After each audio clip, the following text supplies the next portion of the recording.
제가 며칠 전에 생활부장 선생님들 상대로 한 강의에 다녀왔습니다. 그때 쓴 슬라이드인데요. 가정법원의 소개를 겸해서 아까 말씀하신 김교 부장님의 슬라이드와 겹치는 부분이 있어서 빨리 진행이 가능할 것 같습니다. 소년보호재판이란 것은요, 10세 이상 19세 미만 소년의 범죄 사건 등에 대해서 소년의 환경을 바꾸고 소년의 성격과 행동을 바르게 하기 위한 보호 처분을 하는 재판입니다. 아까 김부장 판사님도 10세에서 19세라고 말씀하셨는데요. 지금 나눠드린 그 책자를 보시면 이 페이지에 범죄소년, 촉법소년, 그 다음에 우범소년 이래가지고 나눠져 있습니다.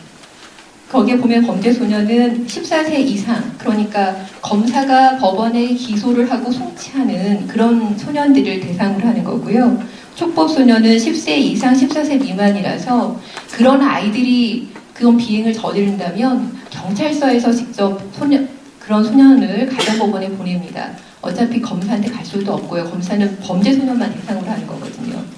그리고 우범소년이라고 그래서 그렇게 비행을 저질렀다기보다는 비행을 저지를 우려가 있는 소년들을 지칭하고 있습니다. 이 소년은 10세 이상 19세 미만인데요.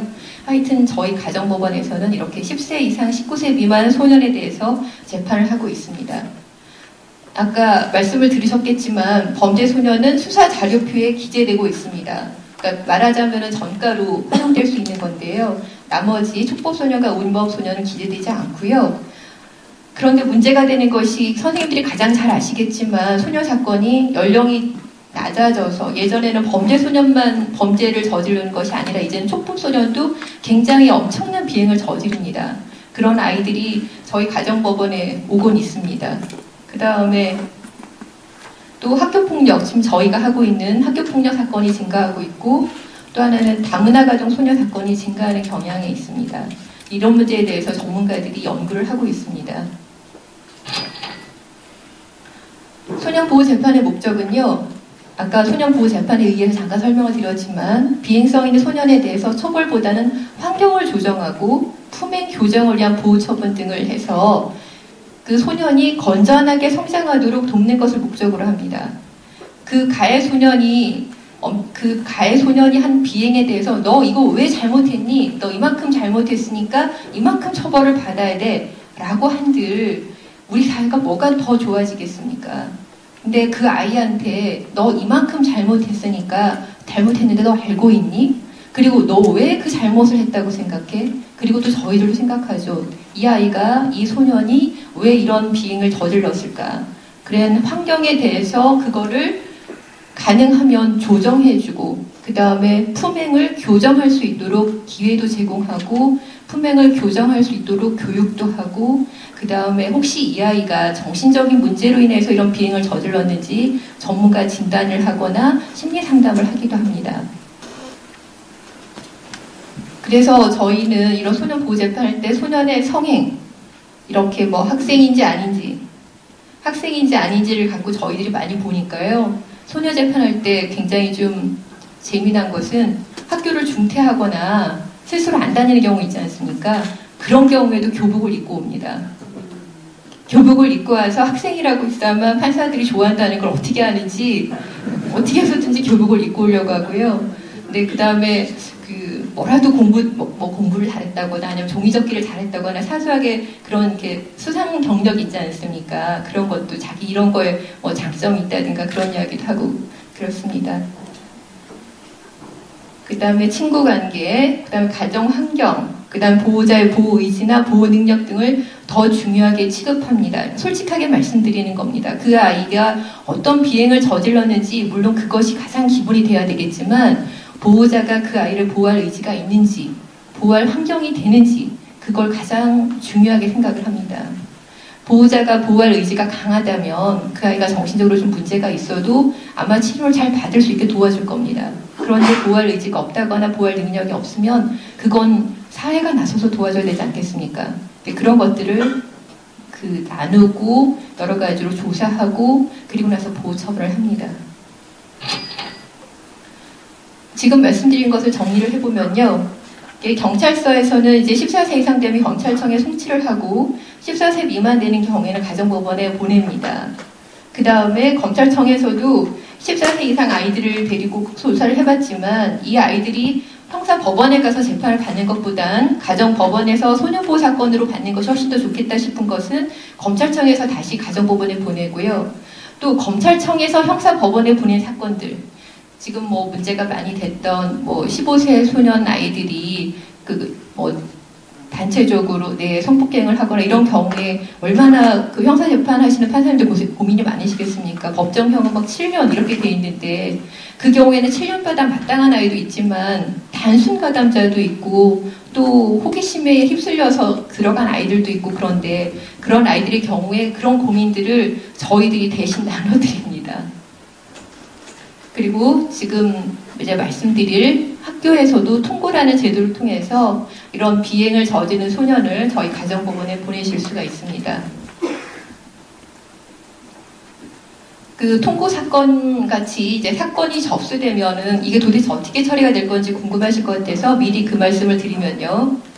사건이 접수가 되면 저희가 이제 심리 개시 결정을 하든 심리 불개시 결정을 하면서 조사나 교육을 합니다.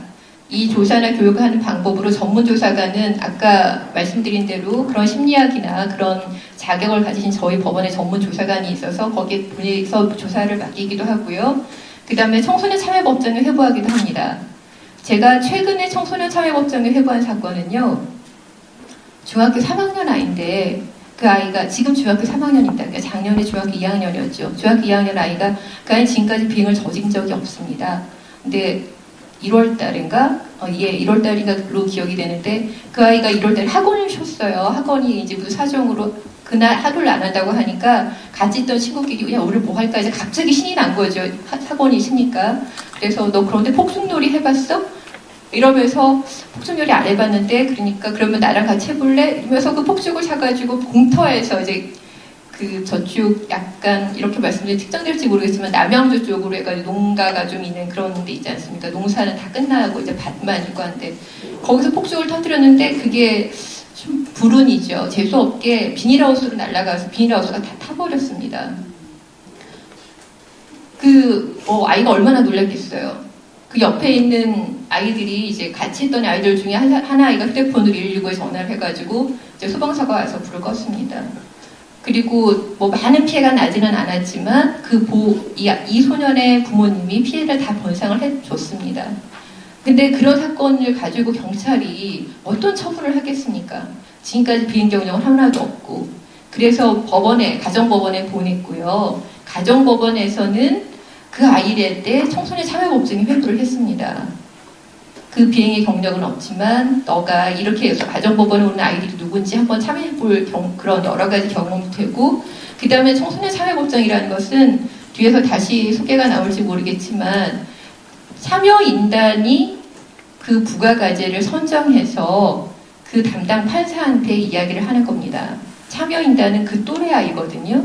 그래서 청소년 참여법정이라는 것은 중3부터 고2가 되는 그런 아이들 대상으로 고3부터 고2가 되는 아이들이 참여인단이 되고요. 그 아이도, 그러니까 보호소년도, 저희가 말하는 비행을 저지른 그 소년도 그런 또래가 되면 그 아이의 심리적 상태를 그런 아이들이 제일 잘 알 테니까 그 적절한 부가가제를 줍니다. 가령 예를 들면 네가 왜 지금 이렇게 어떻게 폭죽놀이를 하게 됐는지 한번 생각해봐라. 그때 학원을 빼먹으려고 그 전에도 빼먹지는 않았는지 또 부모님하고 관계는 좋았는지 학업은 공부를 어떻게 하는지 이런 것들을 본인이 물어보는 게 아니고요. 진행의 선생님을 통해서 그 아이한테 물어보고요. 그런 것을 다 파악이 되면 얘한테는 그 형사법정에 가서 어떻게 흉악범이 이런 경우도 있구나 우리 사회에 그러니까 그런 형사법정에 대한 그런 경각심을 높여주는 그런 체험을 하기 위해서 감상문을 쓰거나 아니면 그렇게 혹시 폭죽을 터뜨린 게 아버지에 대한 반감 때문에 있었다면은 부모하고 관계를 개선하기 위해서 아버지하고 1박 2일의 여행을 갔다 와서 기획문을 작성해서 내라고 하든가 아니면 어떤 책이 이 아이의 그런 비행이라고 할까 그런 거에 대해서 그걸 교정할 수 있는 가장 큰 재료가 되겠다라고 한다면 그 책을 읽고 감상문을 쓰라고 하거나 등등 여러 가지 부가과제를 내주고요. 그 부가과제가 합당한지 담당 판사하고 토론을 한 다음에 그 과제를 선정해서 줍니다. 근데 그 이행을 전부 다 하면은 저희가 그런 아이들을 이 단계에서 심리가 돼서 심리 개시를 취소하고요. 그래서 심리 불개시 결정을 하는 경우가 많고 아니면 불처분을 하거나 그렇게 합니다. 물론 보호처분까지 가는 청소년 사회법정 사건도 있습니다. 모든 사건이 심리 불개시나 불처분 사건을 하는 것은 아닌데요. 이렇게 청소년 사회법정에 회부를 하거나 화해공고에 회부를 합니다. 학교 폭력에서 가장 대표적인 것이 반에서 어떤 아이를 지속적으로 때리거나 아니면은 체육 시간이 끝났는데 그 여파대로 공을 가지고 놀다가 잘못해서 뭐 코를 맞았는데 안경을 맞아가지고 여기가 뭐 많이 다치거나 뭐 치료비가 많이 나오거나 아니면 뭐 그런 경우가 있지 않습니까? 그런 경우에 저희 법원의 화해공고위원들은 교육을 받으신 분들이거든요. 어떤 교육이라냐면 잘 듣고 그 다음에 그 사안에 대해서 어떻게 제시를 해야만 이 두 사람이 진정으로 화해가 될 것인지. 그러니까 그 가령 그런 사건에서 피해 학생은 엄청난 부자아이고 가해 학생은 그 반에서 가장 가난한 아이라고 만약에 그런 예를 들었을 때 그럴 때 그 가해자의 부모는 너무너무 미안할 겁니다. 그리고 어떻게든지 보상을 해주고 싶지만 자기 능력으로 안 되는 것을 한탄할 거예요. 그리고 피해자의 부모는 그 진심이 전달만 된다면 거기에 대해서 그 비용이나 이런 것들을 보험이나 여러 가지 것들로 처리를 할 수도 있을 겁니다. 하지만 그럼에도 불구하고 이 가해 학생이나 가해 보호자가 자기 그렇게 진정으로 사과하는 것 같지 않아가지고 오히려 심사가면 더 뒤틀리는 경우가 있거든요. 그러니까 무엇이 그 둘 사이에서 진정하게 화해가 될 것인지 꼭 돈이 아니라 뭐 돈으로 500만 원 주고받고 해서 끝날 수 있는 사안이라면 쉽게 결정이 오히려 될 수도 있습니다. 근데 그러지 않고 진정한 화해가 필요한 사건이라든가 아니면 두 아이가 그런 사건만 가지고는 뭐 전학을 시키거나 뭐 학급을 바꾸거나 그러긴 굉장히 어렵지 않습니까? 그런데 그 아이들한테 앙금이 남아서 뭐 아니면 그 사건이 일파만파 다른 소문으로 퍼져가지고 가해 학생이나 피해 학생이 학교에 다니기가 좀 어렵게 됐을 경우에 그런 경우도 부모들 서로 예상할 수가 있잖아요. 그러니까 그 화해공고위원들이 이 아이랑 어떻게 지내는 것이 좋을 건지 학교 선생님들도 화해공고위원들의 반 정도가 되십니다. 그러니까 이 아이가 어떻게 하면 학교에서 안전하고 행복하게 저 아이와 같이 지낼 수 있는지를 방안을 제시해 주시기도 합니다. 그런 것들이 진정한 화해가 될 수가 있겠죠. 화해공고에 회부를 하기도 하고요. 또 보호처분 교육명령이라고 그래서 저희가 이제 바로 뒤에 소개를 해드리겠지만 보호처분의 종류 중에 1호 처분이 가장 약한 건데 그게 보호자한테 위탁하는 처분입니다. 근데 보호자한테 위탁하는 처분을 하는 경우에 분명히 그 아이가 비행을 저질러서 법원에 오지 않습니까? 법원에 오기까지는 굉장히 마음이 두근두근 할 겁니다. 재판을 받을 때까지. 그런데 만약에 판사가 1호 처분 보호자한테 위탁하는 처분을 하겠습니다 라고 하면은 그 순간 우리가 아이가 뭐 별것도 아니었네? 이렇게 생각을 하실 수도 있거든요. 사실은 그 아이가 저지른 비행은 다른 아이한테 엄청나게 심리적으로 상해를 입힌, 손상을 입힌 중요한 비행일 수도 있는데 저희가 아까 말씀드린 그 비행보다는 보호자의 보호의지나 보호 능력이나 그 아이가 어떻게 컸는지 앞으로 어떻게 클 건지 그런 걸 종합적으로 그 생각을 하고 고려해서 보호자한테 위탁하는 처분을 하는 건데 그런 경우에 보호자가 오해할 수도 있습니다. 그렇기 때문에 그 1호 처분을 하기 전에 보호자한테 교육을 받으라는 명령을 합니다. 그 아이와 같이. 그래서 그런 경우도 있고요.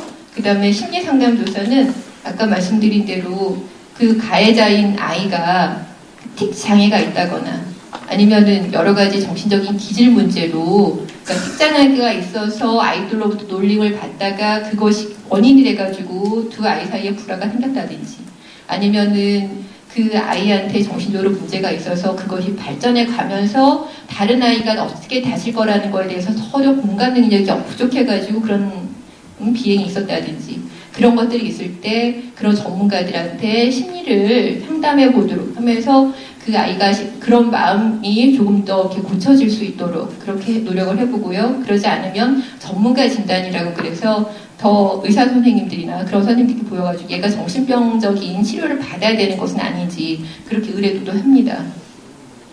그 다음에 소년분류심사원의 조사라는 것은요, 여기 계신 선생님들이 혹시 좋아하실지도 모르겠는데, 이는 이거 저희 오해일 수도 있습니다. 안 좋아하실 수도 있습니다. 그 성인범으로 말하자면 구속이나 다름없습니다. 그러니까 집에 가지 않고 소년분류심사원에서 저희가 이제 보통 위탁을 하는 경우에는 한 3주 정도 위탁을 하거든요. 그러니까 3주 정도 사실상 구속이 돼 있는 거죠. 구지금 상태가 돼 있는 거죠. 거기서 뭐 다른 성인범들처럼 그런 것이 아니라 나름대로 심리 상담도 받고 책도 읽게 하고 뭐 숙제도 부과하고 아이들로 치면은 그냥 자유가 없다. 집에 갈 수 있는 자유가 제한되어 있을 뿐 그렇게 억압적인 곳은 아니지만 그래도 아이들은 그곳에 가는 걸 굉장히 두려워합니다. 그곳에 구속되는 경우도 있고 그렇지 않은 경우에는 3일간 그 심리 분류상담소에 가서 검사를 받아라 라고 저희가 결정을 할 수도 있습니다. 그러면 엄마 손을 잡고 가서 하기도 하고 자기 혼자 가서 하기도 하는데 그걸 가서 조사를 받으면서 한편으로는 내가 만약에 비행이 굉장히 더 큰 비행을 저질렀다면 저렇게 저런 아이처럼 집에 못 가고 구금이 돼 있을 수도 있겠구나 라고 간접적으로 아는 경우도 있고요. 또 그렇지 않고 진짜로 구금이 된다면 이 경우에도 내가 이렇게 힘든데 집을 떠나서 가령 소년원에 간다거나 아니면은 다른 시설에 간다거나 그런 경우에는 그런 처벌을 내가 받지 않도록 노력을 해야 되겠구나 이런 생각도 할 수가 있고 여러 가지로 그 아이들이 처음에 비행을 저지를 때 그러니까 오토바이를 같이 훔치자고 했을 때 그럴까? 라고 할 때는 약간의 그 망설임이 있습니다. 근데 그거 한 번이 성공하게 되고 나면 두 번째, 세 번째부터 너무 쉽고 나중에는 널려있는 게 다 자기 오토바이입니다. 저기까지만 갖다 타고 버리고 또 다른 오토바이 훔치고 타고 이렇게 해버리는데 그런 아이들 와가지고 너 무엇이 잘못했는지 아니? 그러면 다 잘못은 뭘 했는지 압니다. 하지만 느끼지는 못해요. 근데 그런 아이가 한 번 저렇게 분류심사원에 갔다 오기만 하면 얼마나 이 사회가 무서운 곳인지를 알게 되기도 하고 자기가 조금만 더 잘못하면 어떻게 되겠구나 이런 경각심도 갖게 되고 그런 장점들이 있고요. 거기에는 선생님들도 이 아이들의 마음이 다치지 않도록 굉장히 조심해서 아이들을 다루고 조사도 합니다. 제가 이 말씀을 길게 드리는 이유는 여러분께서 받아보신 통고 자료, 통고 사례집을 보시면 이렇게 엄청난 비행도 우리가 보낼 수가 있구나라는 걸 아실 겁니다. 그럼 이런 게 가서 법원에서 도대체 어떻게 재판을 받을까 이런 사례들이 그런데 그런 엄청난 비행의 경우에는 저희가 소년분류심사원에도 보낸다는 것 그 다음에 아까 조기에 화해 공고를 하는 것이 적합하다고 판단이 되면 화해 공고에 보내서 무엇이 진정한 화해인지 그런 것을 서로 느낄 수 있도록 도와드릴 수 있다는 것. 그 다음에 또 하나는 개별적인 사안에서 굉장히 이 아이가 청소년 사회복장에 가서 이 청소년 사회복장에서 가면 필수적으로 2가지 숙제를 해야 되거든요. 나머지는 참여인단이 정하지만 2가지 숙제가 뭐냐면 하나는 일기장을 쓰는 거고요. 일기를 쓰는 거고 하나는 청소년 참여인단으로 참석을 하는 겁니다. 그러니까 자기가 참여인단이 돼서 다른 아이가 어떻게 비행을 해가지고 오게 됐는지 그 다음 저 아이한테 무엇을 어떤 과제를 부과하는 것이 마땅한지 그걸 생각해 보게 됩니다. 그러면 자신의 위치를 좀 객관적으로 볼 수가 있거든요. 나만 아버지가 이래 나만 너무 불운해 이렇게 생각했던 애가 저 아이도 불운하구나 저 아이도 이혼을 한 부모 밑에서 살았구나 뭐 이런 것들을 알게 되면서 조금 더 자기의 처지가 객관적으로 보일 수가 있거든요.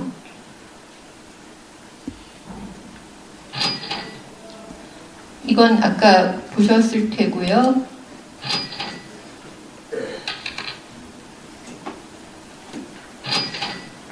보호 처분의 종류에는 1호부터 10호까지가 있는데 1호 처분은 보호자 및 자원보호자 아까 말씀드린 위탁보호위원에게 위탁하는 처분입니다.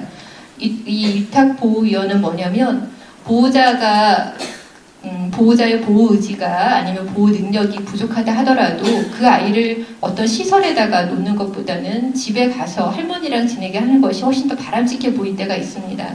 그리고 학교를 다니는 경우도 그렇고요. 그렇지만 부모가 맞벌이라서 볼 수 없다든가 아니면 할머니랑 경주하고 있다든가 이러면 그런 부모처럼 이 아이들을 정기적으로 체크해줄 사람이 필요합니다. 저희 법원에 그렇게 자원해서 그런 일을 해주시겠다는 분들이 많이 계시고요. 그분들이 마음대로 되는 것이 아니라 저희가 다 선정을 해서 위탁보호위원으로 그 리스트를 갖고 있기 때문에 그분들 중에 선정해서 이 아이들한테 그 위탁하는 처분을 합니다. 그 다음에 2호가 수강명령인데 이게 아까 말씀드리려고 했던 겁니다.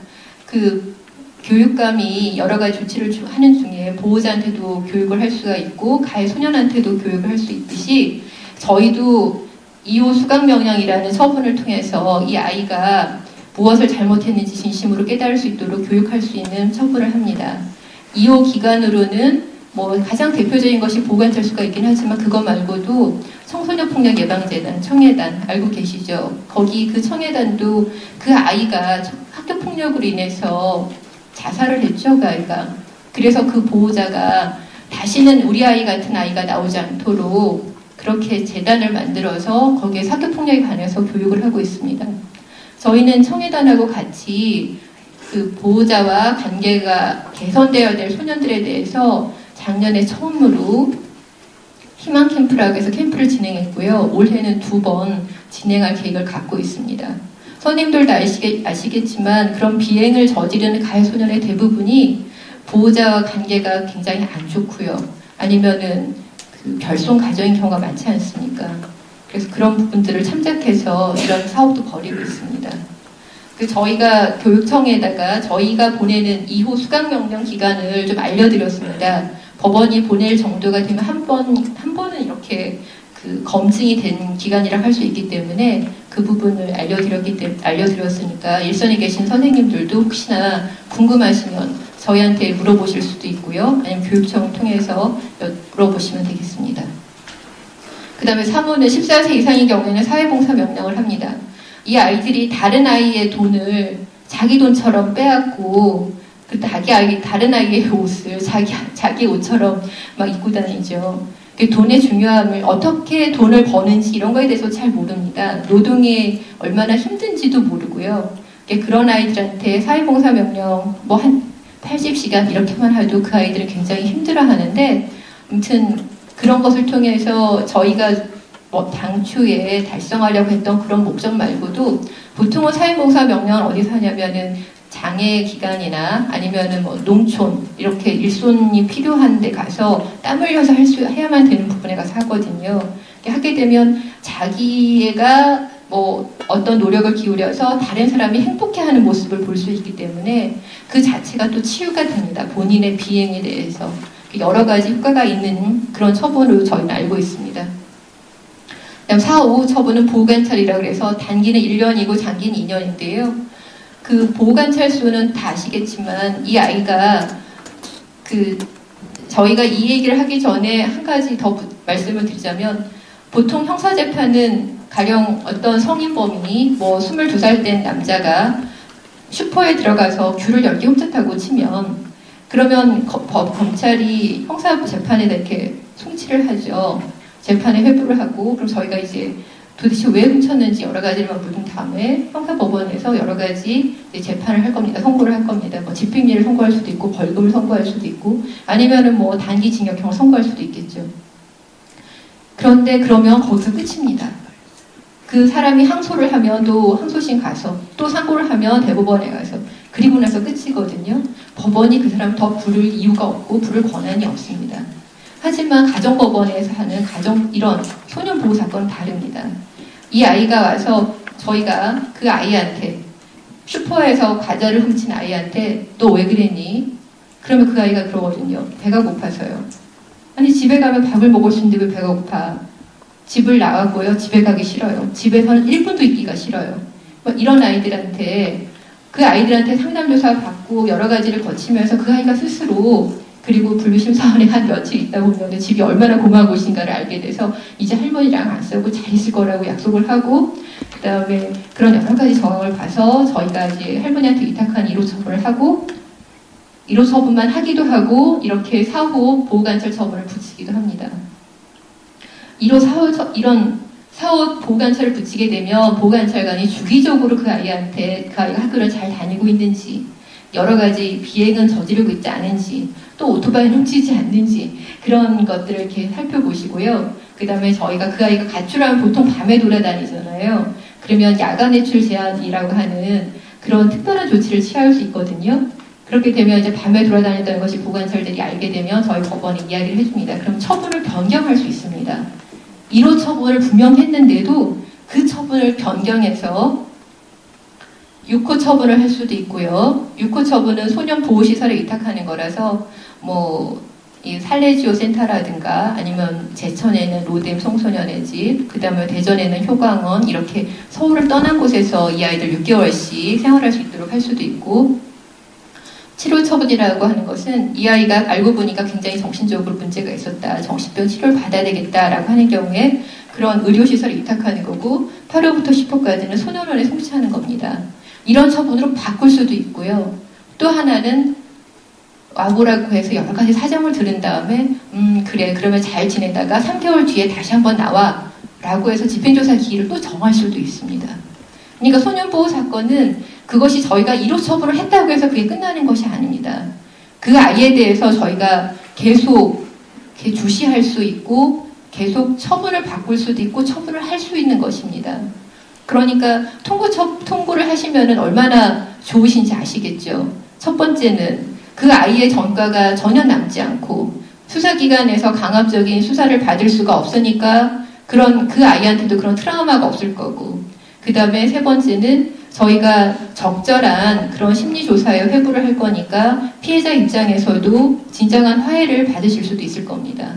그 다음에 네 번째는 그것이 일회성인 처분에 그치지 않고 저희가 마음을 먹고 그 아이를 주시한다면 계속 꾸준하게 그 아이를 학교처럼은 어폐가 있지만 관리해 줄 수 있다는 그런 것이 있습니다. 그러니까 통고 처분이 아까 어떤 교장 선생님께서 물어보셨지만 63년도에 만들어져서 지금까지 활성화되지 않았던 것은 선생님들 생각에 아니 어떻게 내가 내 제자를 고발할 수가 있을까, 고소할 수 있을까, 그 마음이 가장 크셨는데요. 그런 마음이 굉장히 그런 아름다운 마음으로 이 통고 처분을 활용을 해주신다면 그것이 바로 아이들을 위할 수도 있는 길이라는 것을 말씀드리고 싶고, 그 다음에 지금까지는 굉장히 저조했습니다. 저희도 2010년하고 2011년도에 16건밖에 가정법원에 오지 않았습니다. 하지만 광주 같은 곳에서는 어떤 교장 선생님의 이렇게 개방이 된 성격이라고 해야 되나요? 그런 것 때문에 이제 굉장히 활성화가 돼서 그러고 보니까 좋더라. 그러니까 올해 전국적으로 한번 시행을 더 홍보도 많이 하고 해서 하면 좋지 않을까라고 해서 저희가 이런 기회도 마련하고 알려드리는 겁니다. 그 아이들은 6호 처분부터는 구속이라고 생각을 하는데요. 그거 왜 그러냐면 1호부터 4호까지는 사회리 처분이라고 해서 저희가 처분을 그렇게 규정을 하고요. 그 다음에 6호부터 10호까지는 이제 시설 처우라고 해서 그렇게 보기 때문에 하는 거고, 시간이 거의 다 돼서 제가 오늘 선생님들께 말씀드리려고 했던 것 중에서 미흡한 거 한 2가지만 더 말씀을 드리고 끝내도록 하겠습니다. 하나는 지금까지 누누이 강조했던 통고 제도에 대해서 한 번 더, 이거는 결코 전과자를 양산하는 것이 아니다, 양산하는 것이 아니다, 그런 말씀 드리고 싶고요. 두 번째는 청소년 참여법정은 학교가 도와줘야 되는 곳이거든요. 근데 저희가 이번에 서울시 교육청에다가 그 협조 공문을 보냈고요. 그 서울시 교육청을 통해서 받은 아이가 298명입니다. 저희는 서울시 교육청에서 그러니까 가령 A 중학교가 서울시 교육청에 2명을 보내면 서울시 교육청이 마음대로 1명을 자르고 1명만 저희한테 보내는 게 아닙니다. 2명을 보내면 2명 다 저희한테 보내고요. 어떤 학교 같은 경우에는 우리 아이들이 굉장히 하고 싶어 한다 이래서 3명을 보내셨나 봐요. 그래서 3명이 다 왔습니다. 근데 저희가 3명을 또 2명으로 자르지 않았습니다. 그냥 왜냐하면 교장 선생님께서 오죽 잘 알고 이렇게 보내셨을까 이런 생각 때문에 그렇게 했는데 어떤 학교는 1명도 없습니다. 그래서 제가 그 학교에, 왜냐하면 저도 아이를 키우는 엄마니까 잘 알죠. 너네 학교는 어떠니? 이렇게 물으면은 그런 이야기를 들은 바가 없답니다. 그런데 이 아이들은 훨씬 더 정보가 많아가지고 지금 저희 가정법원의 그 민원 이렇게 서무를 담당하는 곳에서는 청소년 참여법정 이렇게 홍보기간 이렇게 위촉 기간만 되면 전화가 막 너무 많이 오거든요. 올해는 언제 위촉하냐, 그 다음에 왜 우리 학교에 그 공문이 안 왔냐, 그걸 왜 우리 학교에는 공문을 안 오게 했냐. 저희가 하는 게 아니거든요. 그럼 교육청에다 저희가 일괄적으로 부탁을 드리면 교육청에서는 일선 학교 모두 다 그런 공문을 보내는 걸로 알고 있습니다. 그런데 그게 제대로 전달이 안 되는지 오는 학교만 옵니다. 근데 저희가 청소년 참여연단을 운영하게 되면 가령 굉장히 유명한 대청중학교에서 만약에 일이 있었다고 치면 대청중학교 아이가 청소년 참여업장에 해업됐다고 하면 저희가 대청중학교에 있는 참여연단은 배제하죠. 당연히 그래야 되지 않겠습니까? 그럼 대청중학교만 찾는 게 아니고요. 그 대치동이 강남구인가요?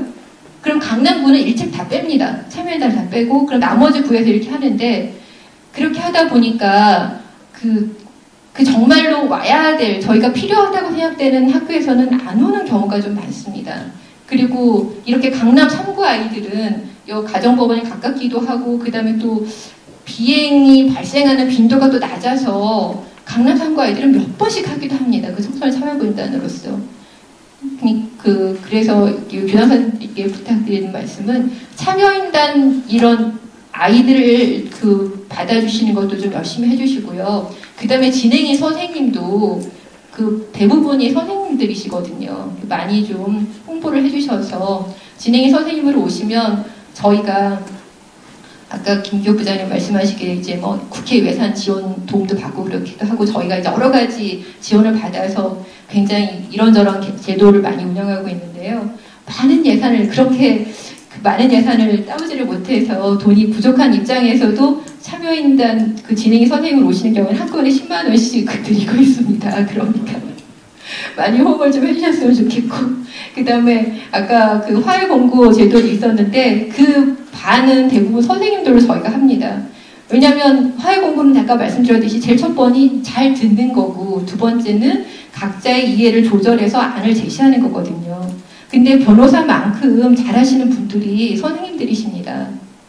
그래서 선생님들이 화해 공고 위원으로서 교육을 받게 되신다면 저희가 이제 또 하나 말씀드리려고 준비한 또래 조정이라는 것이 있는데 그 수업을 같이 하는 곳에서도 그런 연계 수업을 받으실 수도 있습니다.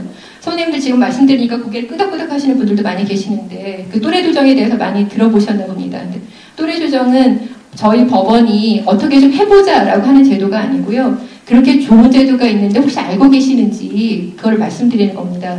제가 듣기로는 서울시 교육청이 5개 학교를 시범학교로 선정해서 이번에 또래 조정과 관련해가지고 동아리 활동을 한다고 들었습니다. 또래 조정이라는 것은 뭐냐면 아까 청소년 참여인단이 또래 아이들이 참여인단으로 참석해서 적정한 부가가제를 정하는 것이 청소년 참여인단이라고 한다면 또래 조정은 말 그대로 그 아이들이 조정가로서 두 아이에 벌어졌던 여러 가지 비행이나 불화나 그런 것들을 조정하는 조정가의 역할을 하는 겁니다.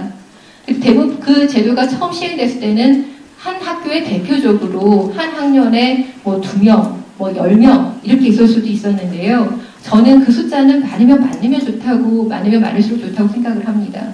만약에 한 반에 또래 조정가로 선정된 아이가 2명이 있다고 가정을 한다면 만약에 그 또래 조정이라는 것이 무엇인지 아이들이 알고 있고 그 다음에 우리 반에 이번에 분기 4개월 동안은 누구누구가 1번과 2번이 또래 조정가다 그렇게 한다면 그 4개월 동안 그 반에서 어떤 벌어진 일들에 대해서는 아이들이 선생님한테 가기 너무 힘들지 않습니까? 그렇다고 회장이 누가 선출되는지도 모르는데 그 회장한테 가기도 어려울 겁니다.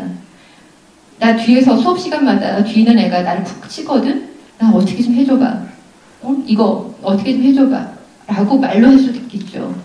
원래 처음에 또래 조정이 생겼을 때는 그것이 또래 조정 우편함이라고 그래서 거기다 넣어두는 거였습니다. 그러면 그 사례를 수집을 해서 한 달에 한 번씩 회의가 열리는 식으로 됐는데 그런 시스템이 항상 이것은 이렇게 해야 된다는 것은 없습니다. 각 학교마다 탄력적으로 운영을 하면 되는데 가령 예를 들어가지고 그렇게 어떤 반의 또래 조정가가 1번, 2번이라면 그 아이한테 갈 겁니다. 제가 예상하기로는. 그리고 그 아이가 그래? 그러면 우리 이거를 방과 후에 나눠서 한번 생각해 볼까? 그런데 잘 안 될 겁니다. 그렇지 않겠습니까?